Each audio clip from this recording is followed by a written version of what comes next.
German کے شہر Frankfurt میں پاکستانی قونصلیٹ کے باہر اوورسیز پاکستانیوں کا احتجاج، جس میں پاکستان تحریک انصاف کے سپورٹرز نے بھرپور شرکت کی۔ حاضرین میں موجود خواتین کی ایک بڑی تعداد موجود تھی۔ شرکاء نے عمران خان اور افواج پاکستان کے حق میں نعرے لگائے۔ کھڑے ہوئے جو جوان ہیں وہ میرے بچوں کی طرح ہیں، تو یہ جو گندا سا ریپو کٹا بنانے کی آپ نے کوشش کی ہوئی ہے نا کہ ہم فوج پہ جو ہے انگلیاں اٹھا رہے ہیں، یہ آپ نے 71 میں بھی کیا تھا۔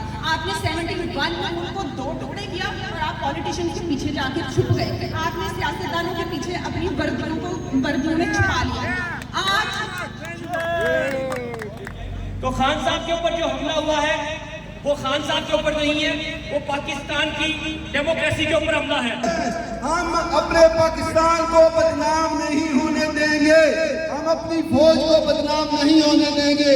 آپ اپنا قبلہ درست کر لو، اسی میں بہتری ہے، کیونکہ یہ پاکستان آپ کا نہیں ہے، یہ پاکستان ہمارا ہے۔ لوگوں کا کہنا تھا کہ پاک آرمی سے ہم سب پاکستانیوں کو پیار ہے، ادارے سے کوئی اختلافات نہیں ہیں۔ حاضرین محفل کا کہنا تھا کہ تمام تر مسائل کا حل ملک میں فوری الیکشنز ہیں۔ احتجاج کے آخر میں عمران خان کی صحت اور پاکستان کی سلامتی کے لیے خصوصی دعائیں کی گئیں۔ کیمرہ مین نذیر احمد کے ساتھ علی حمزہ، INA نیوز، جرمن۔